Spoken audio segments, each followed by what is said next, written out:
Essentially, since I was a little boy, I was raised a Christian.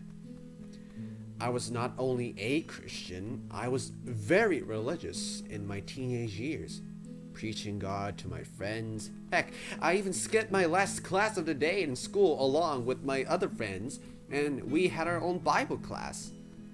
I was a teacher, a mentor to all of these kids.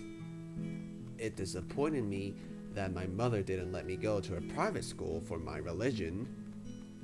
It didn't bite, though. By the age of 18, I graduated from high school. My brother couldn't see my graduation because he was at school for the moment. My mom wasn't there either. She went to see his elementary graduation. I was disappointed at her then too. Oh well, I shrugged and moved along. I figured she might watch the graduation video at home. I waved and smiled to make people more proud. In my speech, I read several, if not too many Bible verses. I embarrassed myself enough after I read about 20 verses out of the book of John. That night, I went home. It felt so nice being out of school. My final year was complete. My mother was home, talking to Mark, my brother. They were talking about Mark going to a private school next year. My brother seemed a little disappointed he wouldn't get to see his friends again, but my mother convinced him, saying, "God is before friends." My jaw dropped. It wasn't fair. I didn't get to go to a private school. I was so jealous of Mark, but in a good way. I was proud of him, happy for him. I got him ready for next year, and it hasn't even been a day into summer vacation. I was smiling and talking to him in his room all night. When I was digging in my closet for school stuff for Mark, I came to notice a really old Bible in the back, buried deep. After that, before I went to bed and after I showered, I read the Bible I found. The first page said, "First published in year 0000, lastly published in 1982.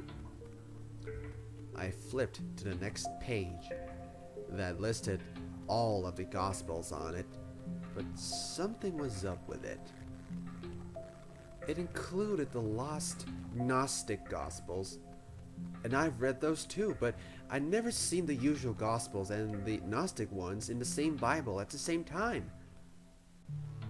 But there was one more Gospel that I didn't recognize. It was called the Gospel of God. I turned it to that Gospel suspiciously. Strangely enough, it had my name in it. My mother's name, my brother's name, in fact, everyone's name that I knew in real life, that I've ever met and knew well, and see them at least occasionally, was in that Gospel.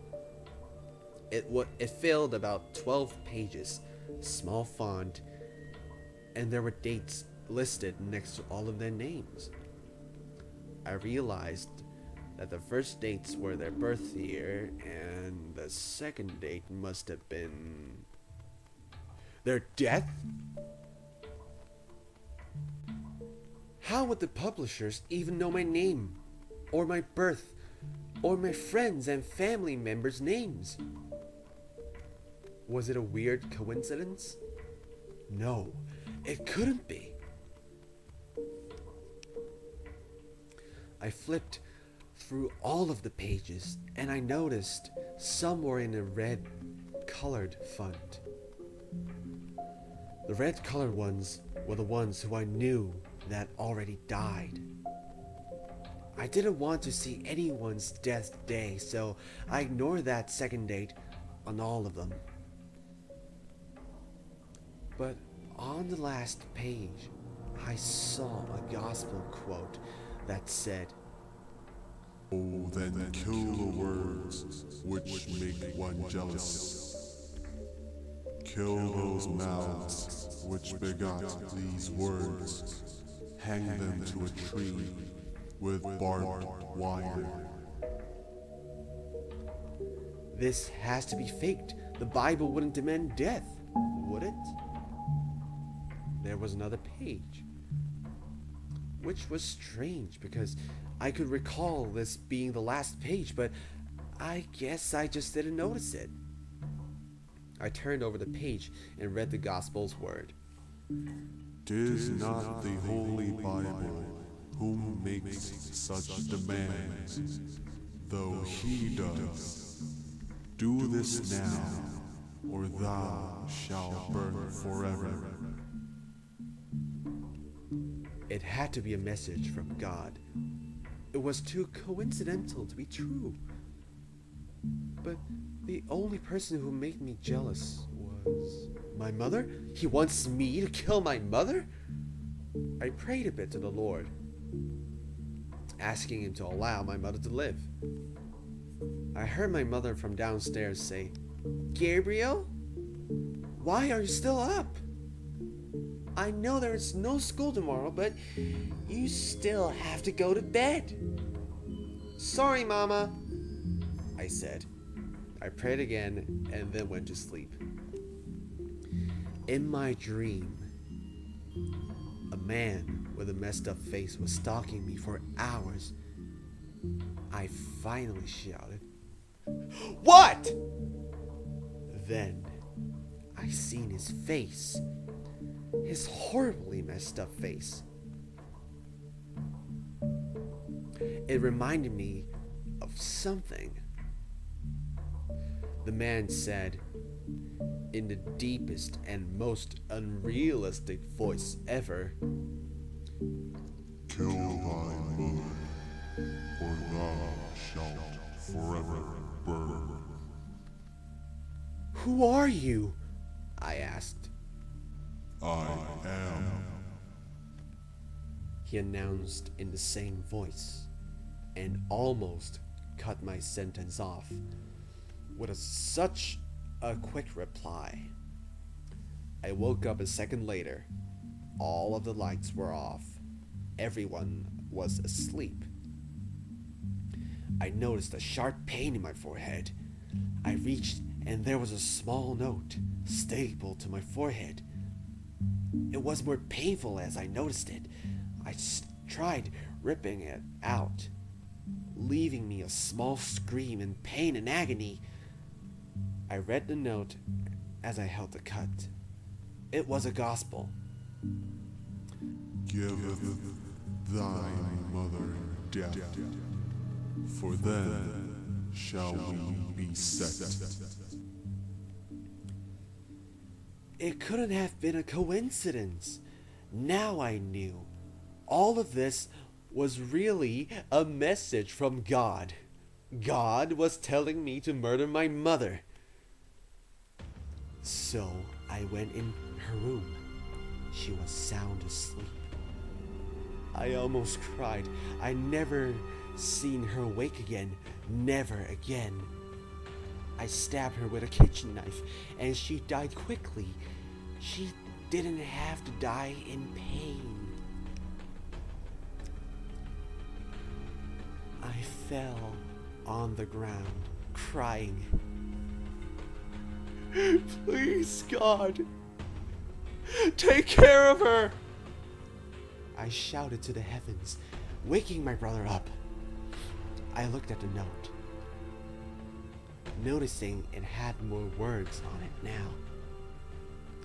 "When thy brother enters, take that knife to his face." Why, God? Why? I cried in a shout. I quickly took the knife out of my mother's chest, blood gushing everywhere. Those little footsteps tapping to the room.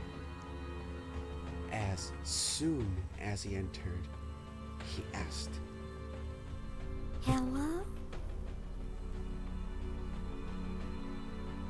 His little, sweet voice took over me. No, I thought.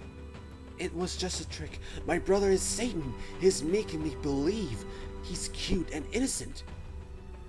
But he truly will be the Antichrist. I stabbed him in his cute and innocent face. I nearly burst into tears, but I had to keep going. More names popped into my mind. I must have killed half of my neighborhood within an hour. I fell on the road, puking. Why did God put me up for this job? I always wanted to be a Bible hero like Noah and Jesus and Moses, but I just realized how hard and horrible it truly was to be one. I cried as I went after my next victim. I broke into his house, killed him. By the morning, nobody was outside besides me, sleeping in the middle of the road. Everyone was dead, all of the cops. This town was a ghost town now. I woke up to find another message from God lodged into the road. The town hath been filled with the unholy spirit of Satan. There exists one more who shalt die, and thou shalt become aware of him eventually. Finally, only one more. I pushed myself up. I checked my Bible. Everyone was in red font, meaning they are dead. There wasn't another person on there except for me.